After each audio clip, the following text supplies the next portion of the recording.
when suddenly a white rabbit with pink eyes ran close by her. There was nothing so very remarkable in that, nor did Alice think it so very much out of the way to hear the rabbit say to itself, oh dear, I shall be too late."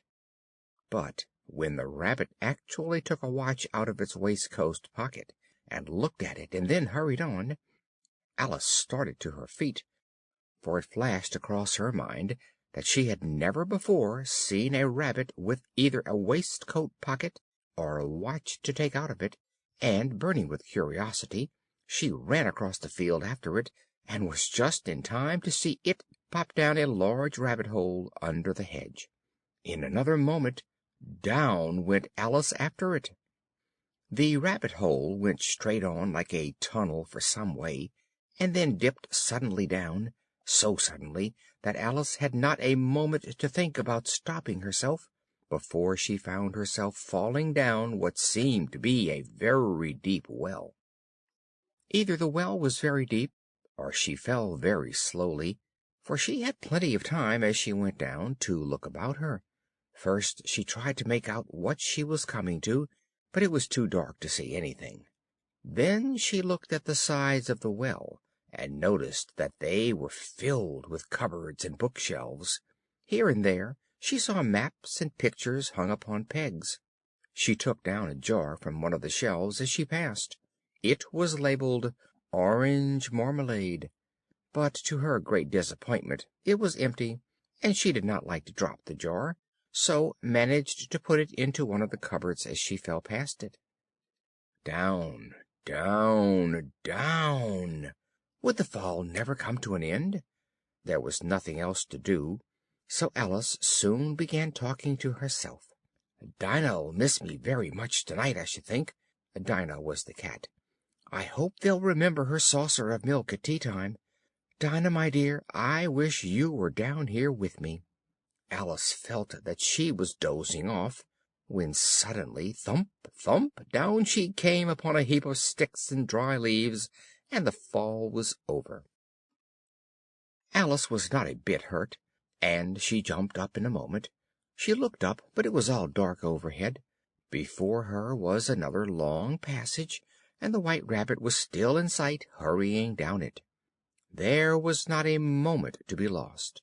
Away went Alice like the wind, and just in time to hear it say, as it turned a corner, "Oh, my ears and whiskers, how late it's getting!" She was close behind it when she turned the corner, but the rabbit was no longer to be seen. She found herself in a long, low hall, which was lit up by a row of lamps hanging from the roof. There were doors all round the hall, but they were all locked, and when Alice had been all the way down one side and up the other, trying every door, she walked sadly down the middle, wondering how she was ever to get out again. Suddenly she came upon a little table, all made of solid glass. There was nothing on it but a tiny golden key, and Alice's first idea was that this might belong to one of the doors of the hall, but alas, either the locks were too large or the key was too small, but at any rate it would not open any of them. However, on the second time round she came upon a low curtain she had not noticed before, and behind it was a little door about 15 inches high. She tried the little golden key in the lock, and to her great delight it fitted. Alice opened the door and found that it led into a small passage, not much larger than a rat hole. She knelt down and looked along the passage into the loveliest garden you ever saw. How she longed to get out of that dark hall and wander about among those beds of bright flowers and those cool fountains, but she could not even get her head through the doorway. "Oh," said Alice, "how I wish I could shut up like a telescope! I think I could, if I only knew how to begin." Alice went back to the table, half hoping she might find another key on it, or at any rate a book of rules for shutting people up like telescopes. This time she found a little bottle on it, "which certainly was not here before," said Alice, and tied round the neck of the bottle was a paper label with the words "Drink me" beautifully printed on it in large letters. "No, I'll look first," she said, "and see whether it's marked poison or not," for she had never forgotten that if you drink from a bottle marked poison, it is almost certain to disagree with you sooner or later. However, this bottle was not marked poison, so Alice ventured to taste it, and, finding it very nice, it has sort of a mixed flavor of cherry tart, custard, pineapple, roast turkey, toffee, and hot buttered toast, she very soon finished it off. "What a curious feeling!" said Alice. "I must be shutting up like a telescope." And so it was indeed. She was now only 10 inches high, and her face brightened up at the thought that she was now the right size for going through the little door into that lovely garden.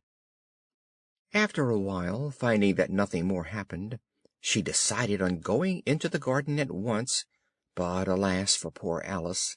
When she got to the door, she found she had forgotten the little golden key, and when she went back to the table for it, she found she could not possibly reach it. She could see it quite plainly through the glass, and she tried her best to climb up one of the legs of the table, but it was too slippery, and when she had tired herself out with trying, the poor little thing sat down and cried. "Come, there's no use in crying like that," said Alice to herself, rather sharply. "I advise you to leave off this minute." She generally gave herself very good advice, though she very seldom followed it, and sometimes she scolded herself so severely as to bring tears into her eyes. Soon her eye fell on a little glass box that was lying under the table. She opened it, and found in it a very small cake, on which the words "Eat me" were beautifully marked in currants. "Well, I'll eat it," said Alice, "and if it makes me grow larger, I can reach the key, and if it makes me grow smaller, I can creep under the door. So either way I'll get into the garden, and I don't care which happens." She ate a little bit, and said anxiously to herself, "Which way?" holding her hand on the top of her head to feel which way she was growing, and she was quite surprised to find that she remained the same size. So she set to work, and very soon finished off the cake. Chapter 2. The Pool of Tears. "Curiouser and curiouser!" cried Alice. She was so much surprised that for a moment she quite forgot how to speak good English. "Now I'm opening out like the largest telescope that ever was. Goodbye, feet. Oh, my poor little feet! I wonder who will put on your shoes and stockings for you now, dears. I shall be a great deal too far off to trouble myself about you." Just at this moment her head struck against the roof of the hall. In fact, she was now rather more than 9 feet high, and she at once took up the little golden key and hurried off to the garden door. Poor Alice! It was as much as she could do, lying down on one side, to look through into the garden with one eye, but to get through was more hopeless than ever. She sat down and began to cry again. She went on shedding gallons of tears, until there was a large pool all round her, and reaching half down the hall. After a time she heard a little pattering of feet in the distance, and she hastily dried her eyes to see what was coming. It was the White Rabbit returning, splendidly dressed, with a pair of white kid gloves in one hand and a large fan in the other. He came trotting along in a great hurry, muttering to himself, "Oh, the Duchess, the Duchess! Oh, won't she be savage if I've kept her waiting?" When the Rabbit came quite near her, Alice began, in a low, timid voice, "If you please, sir." The Rabbit started violently, dropped the white kid gloves and the fan, and scurried away into the darkness as hard as he could. Alice took up the fan and gloves, and she kept fanning herself all the time she went on talking. "Dear, dear, how queer everything is today! And yesterday things went on just as usual. Was I the same when I got up this morning? But if I'm not the same, the next question is, who in the world am I? Ah, that's the great puzzle." As she said this, she looked down at her hands, and was surprised to see that she had put on one of the Rabbit's little white kid gloves while she was talking. "How can I have done that?" she thought. "I must be growing small again." She got up and went to the table to measure herself by it, and found that she was now about 2 feet high, and was going on shrinking rapidly. She soon found out that the cause of this was the fan she was holding, and she dropped it hastily, just in time to save herself from shrinking away altogether. "That was a narrow escape," said Alice, a good deal frightened at the sudden change, but very glad to find herself still in existence. "And now for the garden." And she ran with all speed back to the little door, but, alas, the little door was shut again, and the little golden key was lying on the glass table as before. "Things are worse than ever," thought the poor child, "for I never was so small as this before, never." As she said these words, her foot slipped, and in another moment, splash! She was up to her chin in salt water. Her first idea was that she had somehow fallen into the sea. However, she soon made out that she was in the pool of tears which she had wept when she was 9 feet high. Just then she heard something splashing about in the pool a little way off, and she swam nearer to see what it was. She soon made out that it was only a mouse that had slipped in like herself. "Would it be of any use now," thought Alice, "to speak to this mouse? Everything is so out of the way down here that I should think very likely it can talk. At any rate, there's no harm in trying." So she began, "Oh, Mouse, do you know the way out of this pool? I am very tired of swimming about here, oh Mouse." The mouse looked at her rather inquisitively, and seemed to wink with one of its little eyes, but it said nothing. "Perhaps it doesn't understand English," thought Alice. "I dare say it's a French mouse, come over with William the Conqueror." So she began again, "Où est ma chatte?" which was the first sentence in her French lesson book. The mouse gave a sudden leap out of the water, and seemed to quiver all over with fright. "Oh, I beg your pardon!" cried Alice hastily, afraid that she had hurt the poor animal's feelings. "I quite forgot you didn't like cats." "Not like cats!" cried the mouse in a shrill, passionate voice.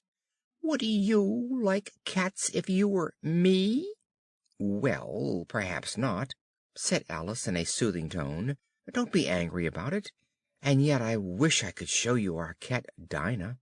I think you'd take a fancy to cats if only you could see her. She is such a dear, quiet thing." The mouse was bristling all over, and she felt certain it must be really offended. "We won't talk about her any more, if you'd rather not." "We, indeed!" cried the mouse, who was trembling down to the end of its tail. "As if I would talk on such a subject! Our family always hated cats. Nasty, low, vulgar things! Don't let me hear the name again." "I won't indeed," said Alice, in a great hurry to change the subject of conversation. Are you fond of dogs? There is such a nice little dog near our house. I should like to show you. It kills all the rats, and—" "Oh dear!" cried Alice in a sorrowful tone. "I'm afraid I've offended it again," for the mouse was swimming away from her as hard as it could go, and making quite a commotion in the pool as it went.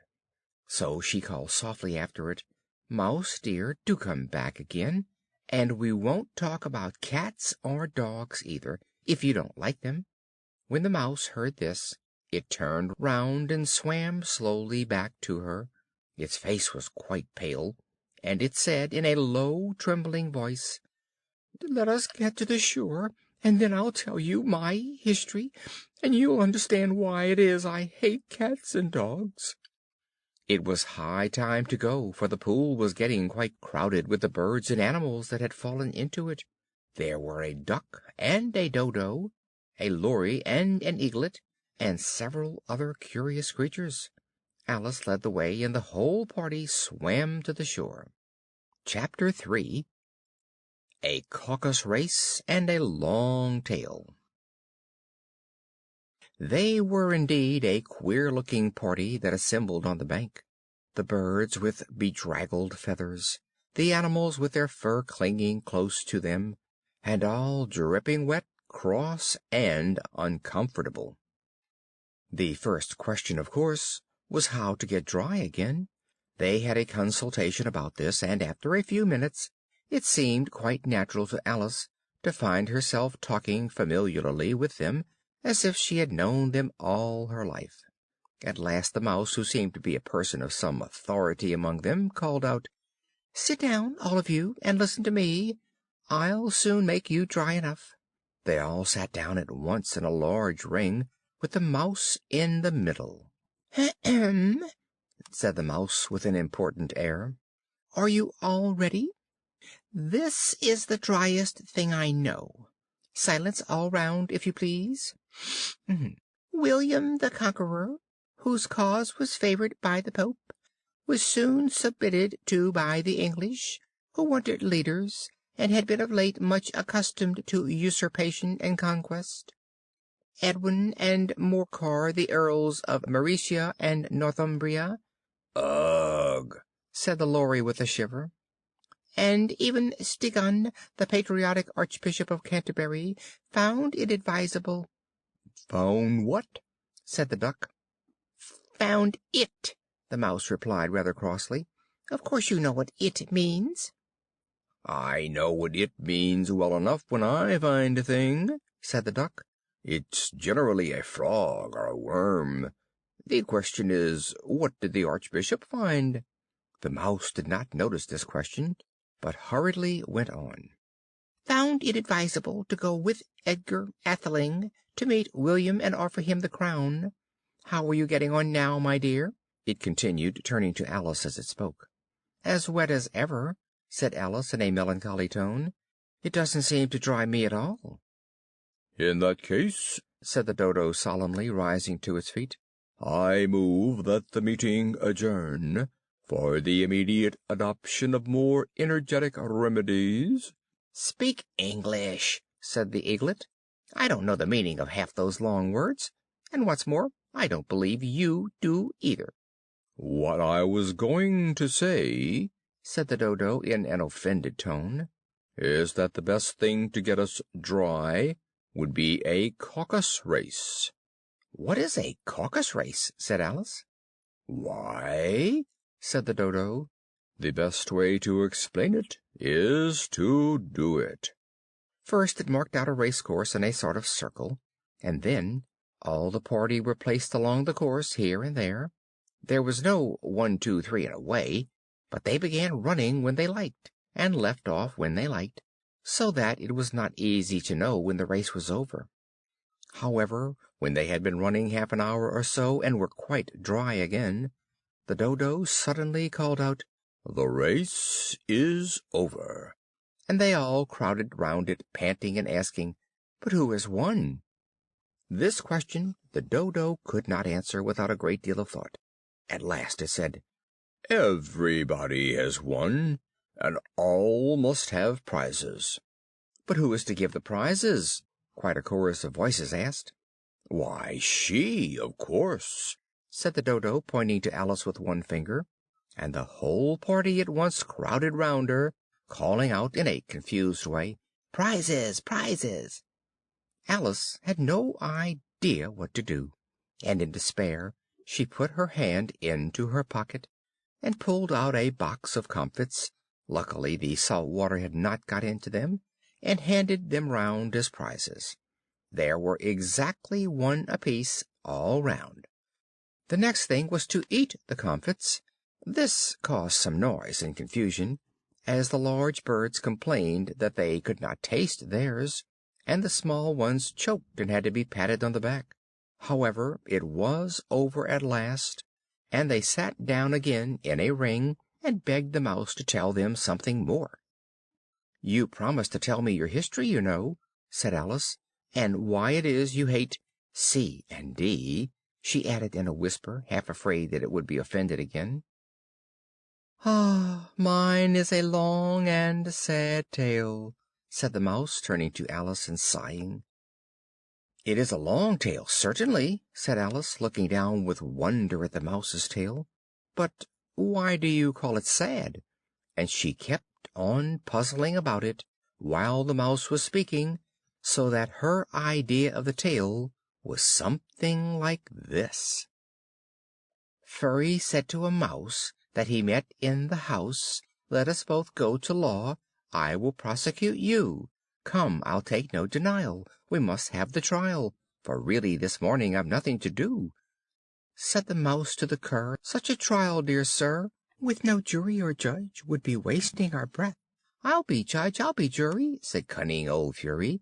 "I'll try the whole cause and condemn you to death." "You are not attending," said the Mouse to Alice severely. "What are you thinking of?" "I beg your pardon," said Alice very humbly. "You had got to the fifth bend, I think." "You insult me by talking such nonsense," said the Mouse, getting up and walking away.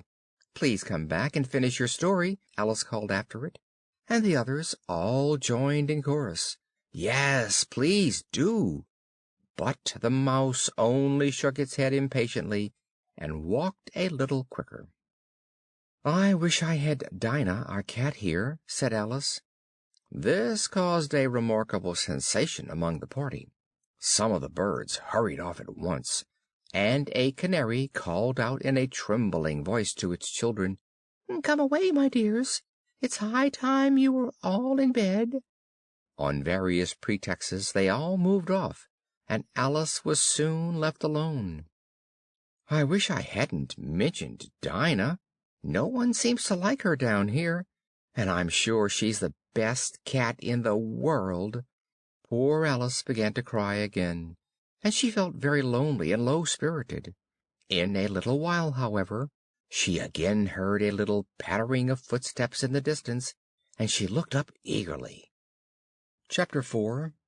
The Rabbit Sends in a Little Bill. It was the White Rabbit, trotting slowly back again, and looking anxiously about as it went, as if it had lost something. Alice heard it muttering to itself, "The Duchess! The Duchess! Oh, my dear paws! Oh, my fur and whiskers! She'll get me executed, as sure as ferrets are ferrets! Where can I have dropped them, I wonder?" Alice guessed in a moment that it was looking for the fan and the pair of white kid gloves, and she, very good-naturedly, began hunting about for them, but they were nowhere to be seen. Everything seemed to have changed since her swim in the pool, and the great hall, with the glass table and the little door, had vanished completely. Very soon the Rabbit noticed Alice, and called to her in an angry voice, "Why, Mary Ann, what are you doing out here? Run home this moment and fetch me a pair of gloves and a fan. Quick now!" "He took me for his housemaid," said Alice as she ran off. "How surprised he'll be when he finds out who I am." As she said this, she came upon a neat little house, on the door of which was a bright brass plate with the name W. Rabbit engraved upon it. She went in without knocking, and hurried upstairs, in great fear lest she should meet the real Mary Ann, and be turned out of the house before she had found the fan and the gloves. By this time Alice had found her way into a tidy little room, with a table in the window, and on it a fan and 2 or 3 pairs of tiny white kid gloves. She took up the fan and a pair of the gloves, and was just going to leave the room, when her eyes fell upon a little bottle that stood near the looking-glass. She uncorked it and put it to her lips, saying to herself, "I do hope it'll make me grow large again, for really I am quite tired of being such a tiny little thing."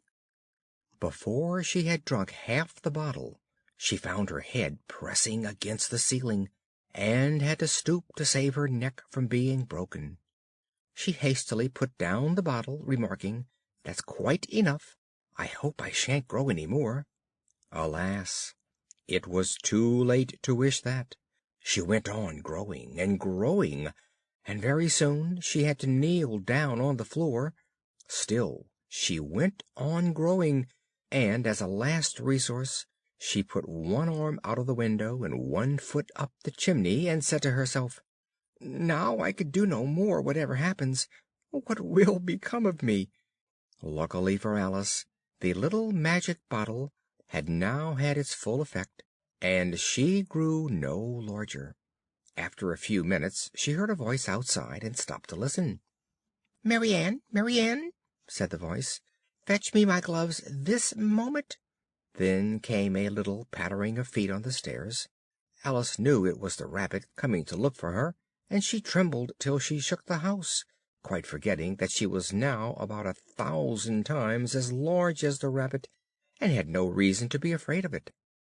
Presently the Rabbit came up to the door and tried to open it, but as the door opened inwards, and Alice's elbow was pressed hard against it, that attempt proved a failure. Alice heard it say to itself, "Then I'll go round and get in at the window." "That you won't," thought Alice, and after waiting till she fancied she heard the Rabbit just under the window, she suddenly spread out her hand and made a snatch in the air.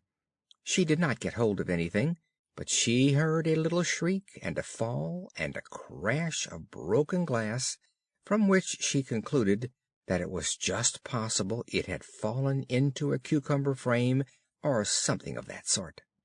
Next came an angry voice, the Rabbit's. "Pat, Pat, where are you?" And then a voice she had never heard before. "Sure, then I'm digging for apples, your honor." "Here, come and help me out of this. Now tell me, Pat, what's that in the window?" "Sure, it's an arm, your honor." "Well, it's got no business there, at any rate. Go and take it away." There was a long silence after this, and Alice could only hear whispers now and then, and at last she spread out her hand again and made another snatch in the air. This time there were 2 little shrieks, and more sounds of broken glass. "I wonder what they'll do next," thought Alice. "As for pulling me out of the window, I only wish they could." She waited for some time without hearing anything more. At last there came a rumbling of little cart wheels, and the sound of a good many voices, all talking together. She made out the words, "Where's the other ladder? Bill's got the other. Bill, here, Bill. Will the roof bear? Who's to go down the chimney? Nay, I shan't. You do it. Here, Bill. The master says you've got to go down the chimney." Alice drew her foot as far down the chimney as she could, and waited till she heard a little animal scratching and scrambling about in the chimney close above her. Then she gave one sharp kick, and waited to see what would happen next. The first thing she heard was a general chorus of "There goes Bill!" Then the Rabbit's voice alone, "Catch him, you by the hedge!" Then silence. Then another confusion of voices. "Hold up his head! Brandy now! Don't choke him! What happened to you?" Last came a little feeble squeaking voice. "Well, I hardly know. No more, thank'ee. I'm better now. All I know is something came at me like a jack-in-the-box, and up I goes like a skyrocket." After a minute or two of silence, they began moving about again, and Alice heard the Rabbit say, "A barrel full will do, to begin with." A barrel full of what? thought Alice. But she had not long to doubt, for the next moment a shower of little pebbles came rattling in at the window, and some of them hit her in the face. Alice noticed with some surprise that the pebbles were all turning into little cakes as they lay on the floor, and a bright idea came into her head. "If I eat one of these cakes," she thought, "it's sure to make some change in my size." So she swallowed one of the cakes, and was delighted to find that she began shrinking directly. As soon as she was small enough to get through the door, she ran out of the house, and found quite a crowd of little animals and birds waiting outside. They all made a rush at Alice the moment she appeared, but she ran off as hard as she could, and soon found herself safe in a thick wood. "The first thing I've got to do," said Alice to herself, as she wandered about in the wood, "is to grow to my right size again, and the second thing is to find my way into that lovely garden. I suppose I ought to eat or drink something or other, but the great question is, what?" Alice looked all around her at the flowers and the blades of grass, but she could not see anything that looked like the right thing to eat or drink under the circumstances. There was a large mushroom growing near her, about the same height as herself. She stretched herself on tiptoe and peeped over the edge, and her eyes immediately met those of a large blue caterpillar that was sitting on the top, with its arms folded, quietly smoking a long hookah, and taking not the slightest notice of her or of anything else. Chapter 5. Advice from a Caterpillar. At last the caterpillar took the hookah out of its mouth, and addressed Alice in a languid, sleepy voice. "Who are you?" said the caterpillar. Alice replied rather shyly, I hardly know, sir, just at present. At least I know who I was when I got up this morning, but I think I must have changed several times since then." "What do you mean by that?" said the caterpillar sternly. "Explain yourself."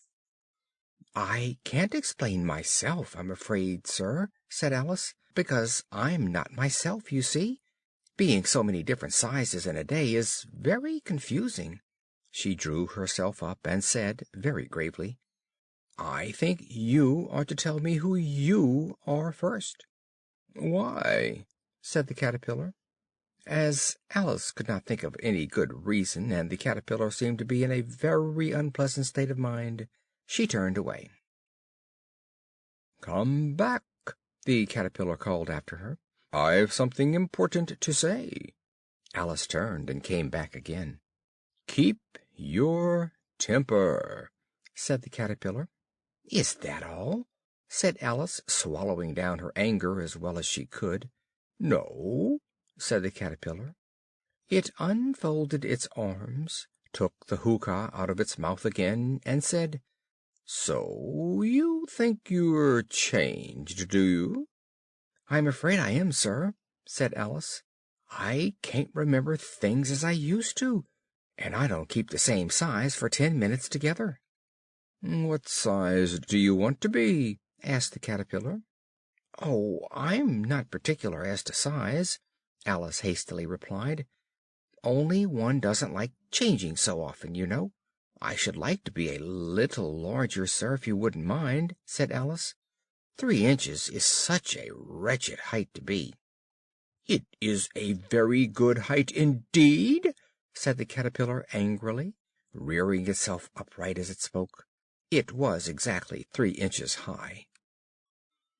In a minute or two the caterpillar got down off the mushroom and crawled away into the grass, merely remarking as it went, "One side will make you grow taller, and the other side will make you grow shorter." "One side of what? The other side of what?" thought Alice to herself.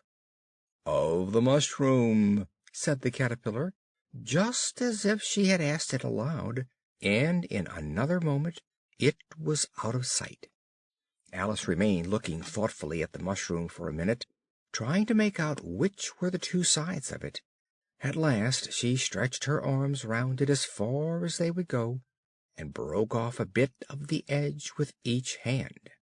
"And now, which is which?" she said to herself, and nibbled a little of the right hand bit to try the effect. The next moment she felt a violent blow underneath her chin.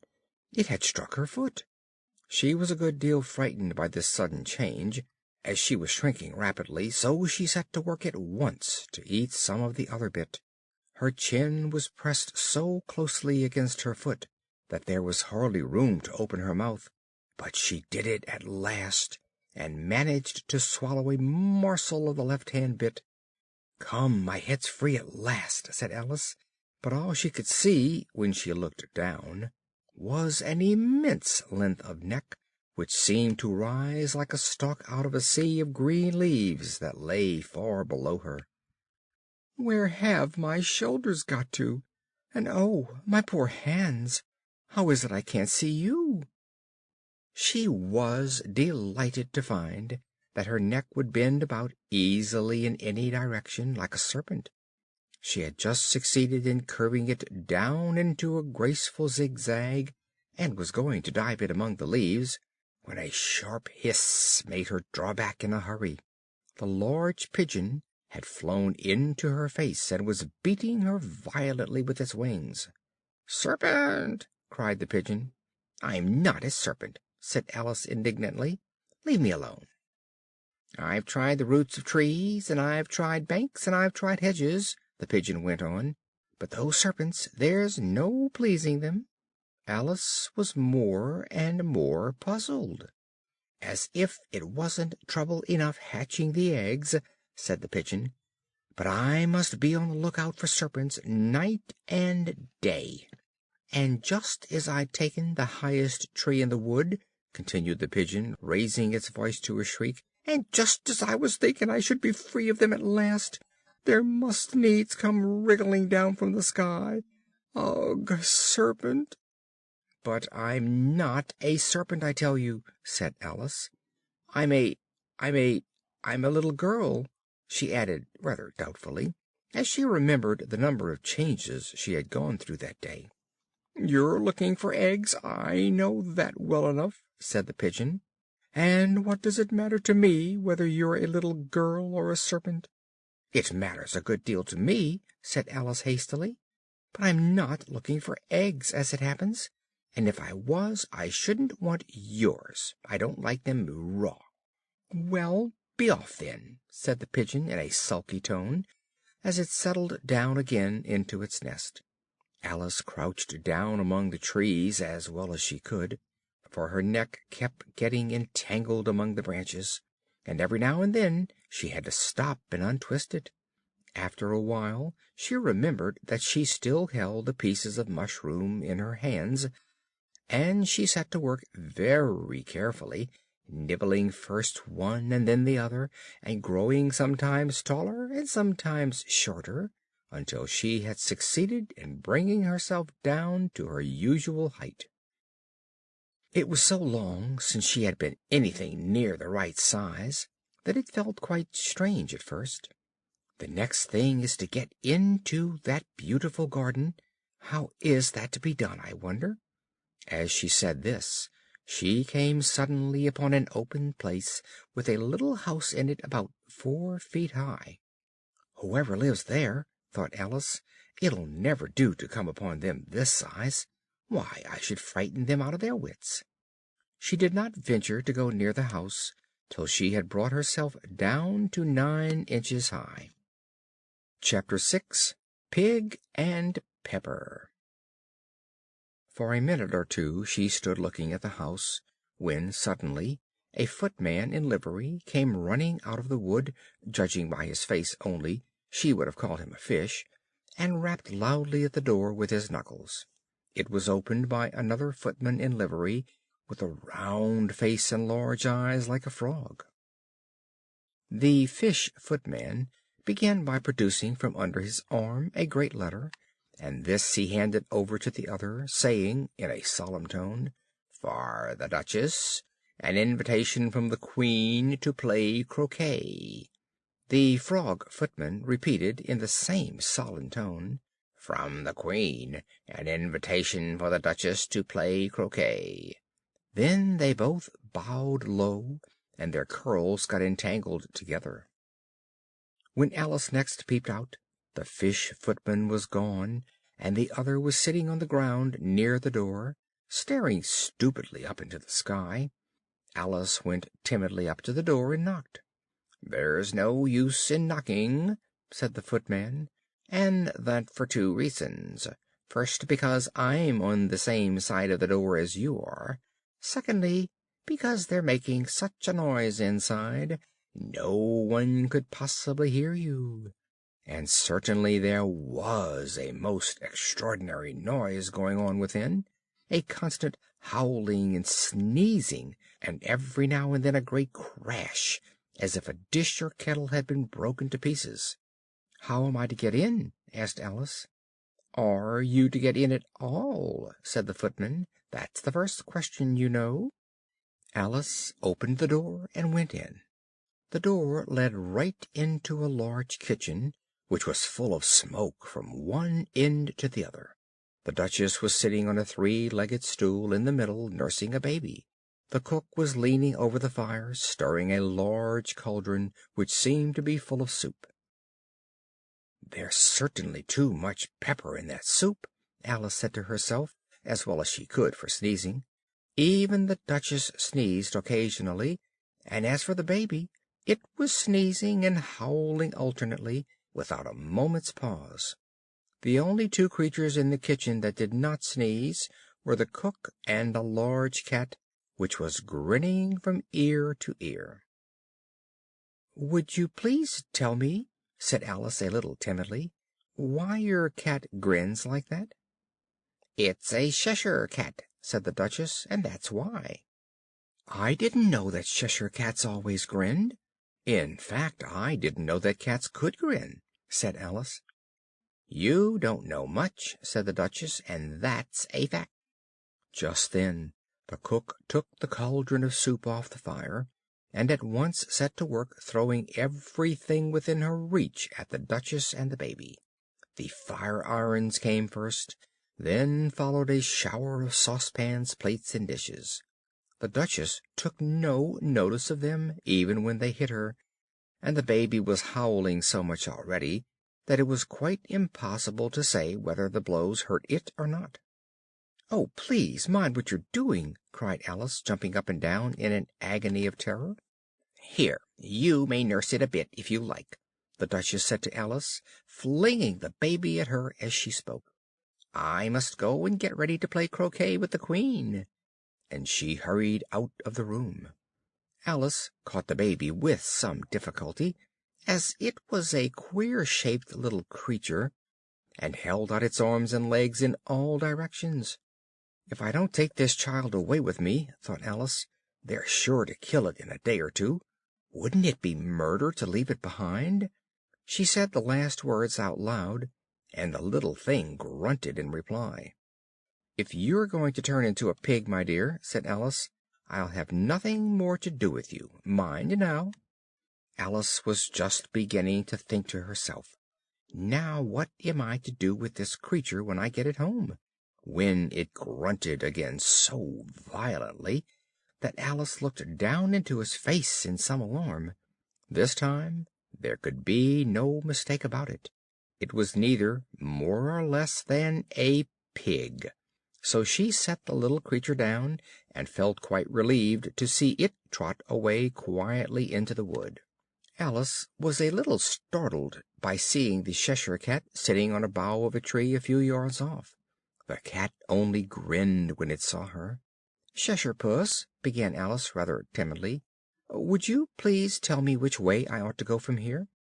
"In that direction," the cat said, waving the right paw round, "lives a hatter, and in that direction," waving the other paw, "lives a March hare. Visit either you like. They're both mad." "But I don't want to go among mad people," Alice remarked. "Oh, you can't help that," said the cat. "We're all mad here. Do you play croquet with the Queen to-day?" "I should like it very much," said Alice, "but I haven't been invited yet." "You'll see me there," said the cat, and vanished. Alice had not gone much farther before she came in sight of the house of the March Hare. It was so large a house that she did not like to go near till she had nibbled some more of the left-hand bit of mushroom. Chapter 7. A Mad Tea Party. There was a table set out under a tree in front of the house, and the March Hare and the Hatter were having tea at it. A Dormouse was sitting between them, fast asleep. The table was a large one, but the three were all crowded together at one corner of it. "No room! No room!" they cried out when they saw Alice coming. "There's plenty of room," said Alice indignantly, and she sat down in a large armchair at one end of the table. The Hatter opened his eyes very wide on hearing this, but all he said was, "Why is a raven like a writing desk?" "I'm glad they've begun asking riddles. I believe I can guess that," she added aloud. "Do you mean that you think you can find out the answer to it?" said the March Hare. "Exactly so," said Alice. "Then you should say what you mean," the March Hare went on. "I do," Alice hastily replied. At least I mean what I say. That's the same thing, you know." "You might just as well say," added the Dormouse, which seemed to be talking in its sleep, "that I breathe when I sleep is the same thing as I sleep when I breathe." "It is the same thing with you," said the Hatter, and he poured a little hot tea upon its nose.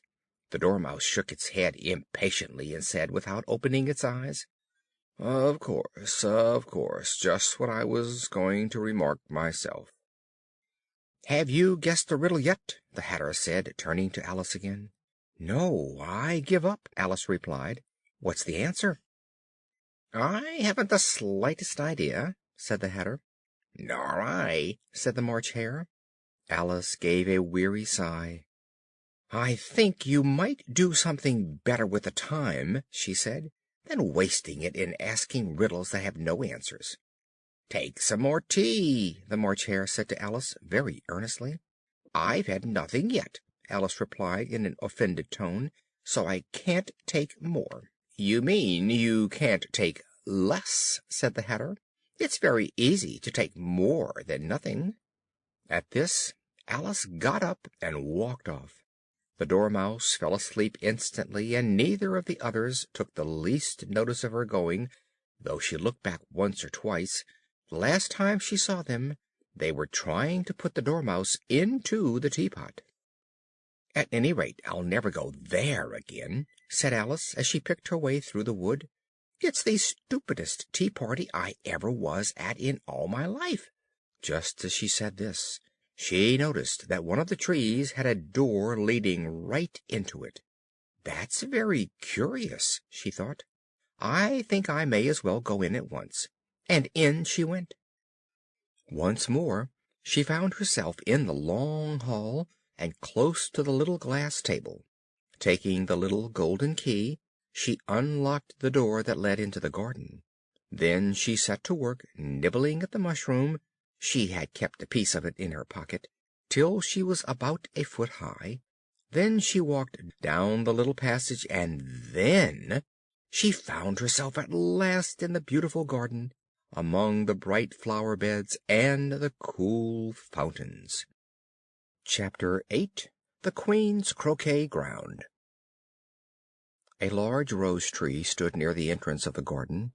The roses growing on it were white, but there were 3 gardeners at it, busily painting them red. Suddenly their eyes chanced to fall upon Alice as she stood watching them. "Would you tell me, please," said Alice a little timidly, "why you are painting those roses?" 5 and 7 said nothing, but looked at 2. 2 began in a low voice, "Why, the fact is, you see, miss, this here ought to have been a red rose tree, and we put a white one in by mistake, and if the Queen was to find it out, we should all have our heads cut off, you know. So you see, miss, we're doing our best afore she comes to—" At this moment 5, who had been anxiously looking across the garden, called out, "The Queen! The Queen!" and the 3 gardeners instantly threw themselves flat upon their faces. There was a sound of many footsteps, and Alice looked round, eager to see the Queen. First came 10 soldiers carrying clubs, with their hands and feet at the corners. Next, the 10 courtiers; these were ornamented all over with diamonds. After these came the royal children; there were 10 of them, all ornamented with hearts. Next came the guests, mostly kings and queens, and among them Alice recognized the White Rabbit. Then followed the Knave of Hearts, carrying the king's crown on a crimson velvet cushion, and last of all this grand procession came the King and the Queen of Hearts. When the procession came opposite to Alice, they all stopped and looked at her, and the Queen said severely, "Who is this?" She said it to the Knave of Hearts, who only bowed and smiled in reply. "My name is Alice, so please your Majesty," said Alice very politely, but she added to herself, "Why, they're only a pack of cards after all." "Can you play croquet?" shouted the Queen. The question was evidently meant for Alice. "Yes," said Alice loudly. "Come on, then," roared the Queen. It's a very fine day," said a timid voice to Alice. She was walking by the White Rabbit, who was peeping anxiously into her face. "Very," said Alice. "Where's the Duchess?" "Hush, hush," said the Rabbit. "She's under sentence of execution." "What for?" said Alice. "She boxed the Queen's ears," the Rabbit began. "Get to your places!" shouted the Queen in a voice of thunder, and people began running about in all directions, tumbling up against each other. However, they got settled down in a minute or two, and the game began. Alice thought she had never seen such a curious croquet ground in all her life. It was all ridges and furrows. The croquet balls were live hedgehogs, and the mallets live flamingoes, and the soldiers had to double themselves up and stand on their hands and feet to make the arches. The players all played at once, without waiting for turns, quarreling all the while and fighting for the hedgehogs, and in a very short time the Queen was in a furious passion, and went stamping about and shouting, "Off with his head!" or "Off with her head!" about once a minute. "They're dreadfully fond of beheading people here," thought Alice. "The great wonder is that there's anyone left alive." She was looking about for some way of escape, when she noticed a curious appearance in the air. "It's the Cheshire Cat," she said to herself. "Now I shall have somebody to talk to." "How are you getting on?" said the Cat. "I don't think they play at all fairly," Alice said in a rather complaining tone, "and they all quarrel so dreadfully one can't hear oneself speak, and they don't seem to have any rules in particular." "How do you like the Queen?" said the Cat in a low voice.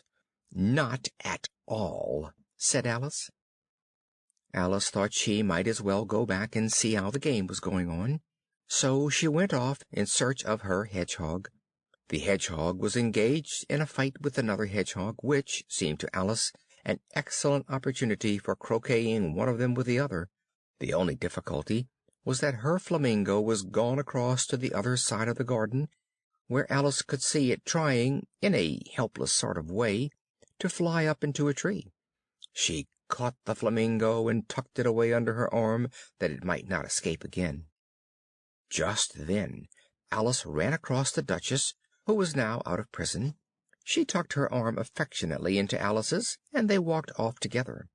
Alice was very glad to find her in such a pleasant temper.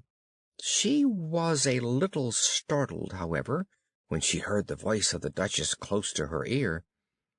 "You're thinking about something, my dear, and that makes you forget to talk." "The game's going on rather better now," Alice said, by way of keeping up the conversation a little. "'Tis so," said the Duchess, "and the moral of that is, 'Oh, 'tis love, that makes the world go round.'" "Somebody said," Alice whispered, "that it's done by everybody minding his own business." "Ah, well, it means much the same thing," said the Duchess, digging her sharp little chin into Alice's shoulder, as she added, "and the moral of that is, take care of the scents, and the sounds will take care of themselves." To Alice's great surprise, the Duchess's arm that was linked into hers began to tremble.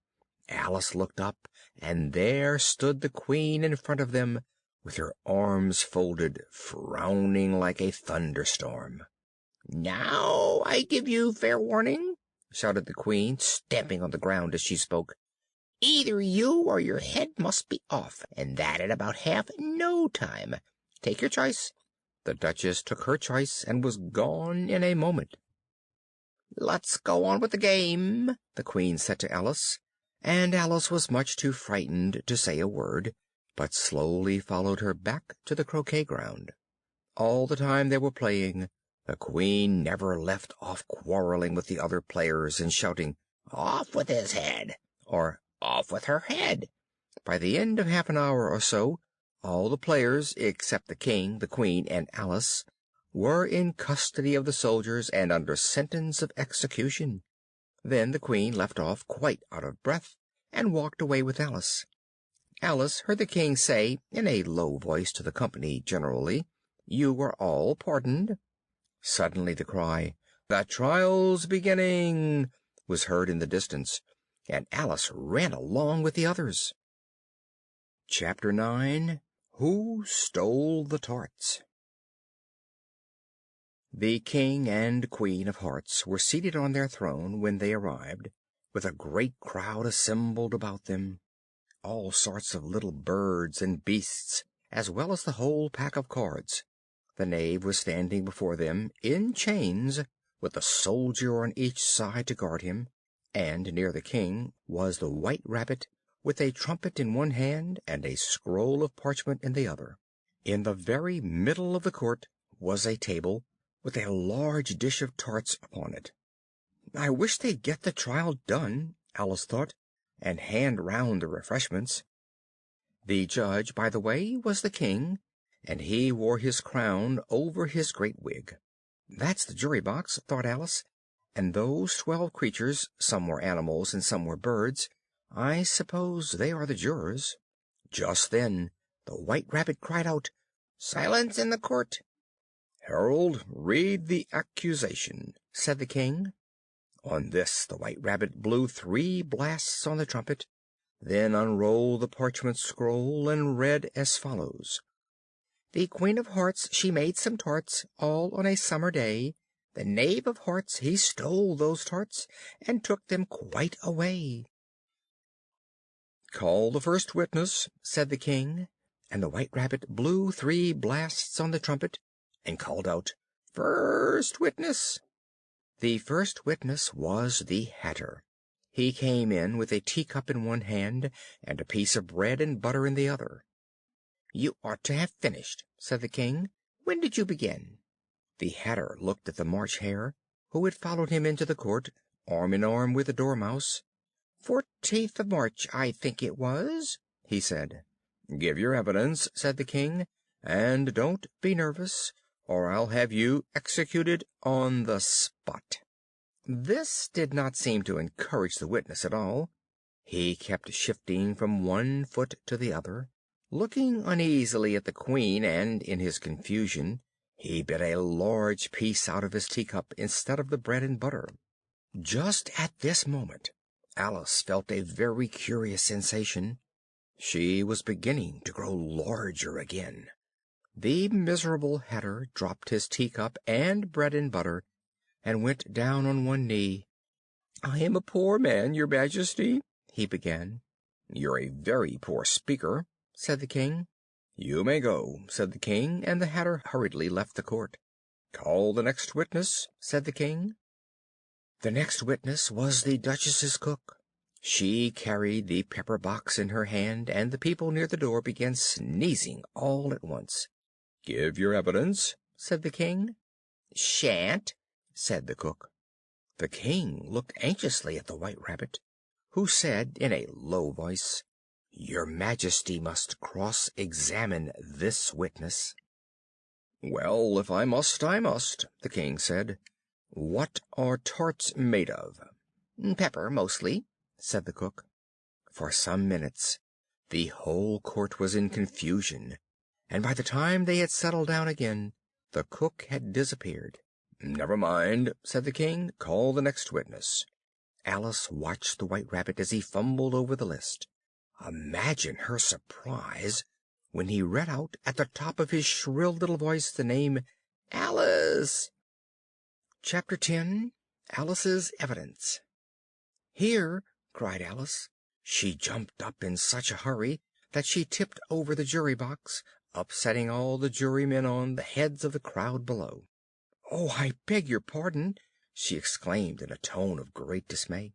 "The trial cannot proceed," said the king, "until all the jurymen are back in their proper places. All," he repeated with great emphasis, looking hard at Alice. "What do you know of this business?" the king said to Alice. "Nothing whatever," said Alice. The king then read from his book: "Rule 42. All persons more than a mile high to leave the court." "I'm not a mile high," said Alice. "Nearly 2 miles high," said the queen. "Well, I shan't go, at any rate," said Alice. The king turned pale and shut his notebook hastily. "Consider your verdict," he said to the jury in a low, trembling voice. "There's more evidence to come yet, please, your Majesty," said the White Rabbit, jumping up in a great hurry. "This paper has just been picked up. It seems to be a letter written by the prisoner to somebody." He unfolded the paper as he spoke, and added, "It isn't a letter, after all. It's a set of verses." "Please, your Majesty," said the knave, "I didn't write it, and they can't prove that I did. There's no name signed at the end." "You must have meant some mischief, or else you'd have signed your name like an honest man," said the king. There was a general clapping of hands at this. "Read them," he added, turning to the White Rabbit. There was dead silence in the court, whilst the White Rabbit read out the verses. "That's the most important piece of evidence we've heard yet," said the king. "I don't believe there's an atom of meaning in it," ventured Alice. "If there's no meaning in it," said the king, "that saves a world of trouble, you know, as we needn't try to find any. Let the jury consider their verdict." "No, no," said the queen. "Sentence first, verdict afterwards." "Stuff and nonsense!" said Alice loudly. "The idea of having the sentence first!" "Hold your tongue!" said the queen, turning purple. "I won't," said Alice. "Off with her head!" the queen shouted at the top of her voice. Nobody moved. "Who cares for you?" said Alice. She had grown to her full size by this time. "You're nothing but a pack of cards." At this the whole pack rose up in the air, and came flying down upon her. She gave a little scream, half of fright and half of anger, and tried to beat them off, and found herself lying on the bank, with her head in the lap of her sister, who was gently brushing away some dead leaves that had fluttered down from the trees upon her face. "Wake up, Alice dear," said her sister. "Why, what a long sleep you've had!" "Oh, I've had such a curious dream," said Alice, and she told her sister, as well as she could remember them, all these strange adventures of hers that you have just been reading about. Alice got up and ran off, thinking while she ran, as well she might, what a wonderful dream it had been.